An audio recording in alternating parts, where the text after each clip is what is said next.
হাতে সময় অল্প থাকলে এই চিকেনের রেসিপিটা ট্রাই করতে পারো। কথা দিচ্ছি টাইম কম লাগলেও টেস্টে কম্প্রোমাইজ হবে না একটুও।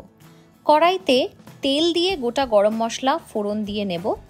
এবার পেঁয়াজ কুচি ট্রান্সলুসেন্ট হওয়া অবধি ভেজে নেব।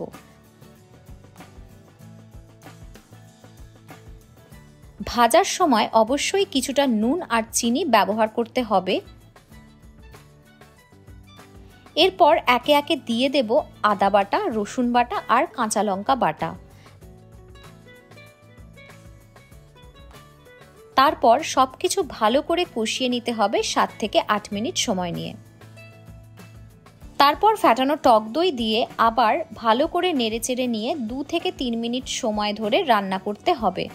টক দই দেওয়ার সময় গ্যাসের ফ্লেম লো রাখবো, না হলে কিন্তু দই কেটে যেতে পারে। 2-3 মিনিট পর কিছু গুঁড়ো মশলা অ্যাড করব।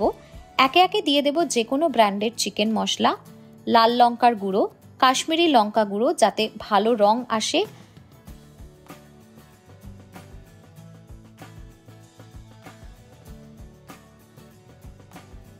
আর সবশেষে দিয়ে দেব ধনে গুঁড়ো।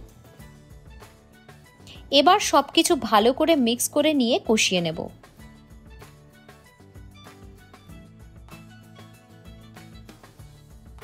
কিছুক্ষণ অপেক্ষা করলেই দেখা যাবে তেল সেপারেট হওয়া শুরু হয়েছে।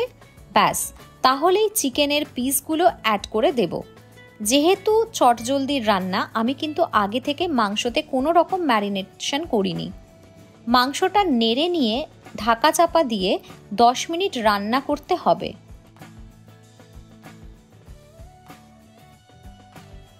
10 মিনিট পর স্বাদ মতো নুন আর কিছুটা গরম জল অ্যাড করে আবার 10 মিনিট রান্না করব ঢাকনা চাপা দিয়ে।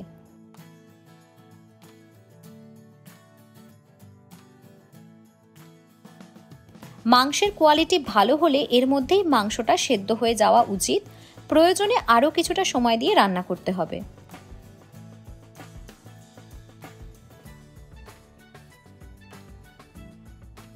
যাই হোক, এবার ফিনিশিং টাচ দেওয়ার পালা। দিয়ে দিচ্ছি কাঁচা লঙ্কা চেরা, গরম মশলা গুঁড়ো আর ফ্লেভারটাকে এলিভেট করার জন্য 1 চামচ বাটার। হালকা হাতে সবকিছু নেড়েচেড়ে ঢাকনা চাপা দিয়ে 2 থেকে 3 মিনিটের একটা স্ট্যান্ডিং টাইম দেব। ব্যাস, তাহলেই রেডি একদম সহজ ব্যাচেলার স্টাইল চিকেন কারি। এই চিকেন কারিটা বানালে তোমরা ভাত প্রেফার করবে নাকি রুটি, সেটা আমাকে কমেন্ট করে জানাতে ভুলো না।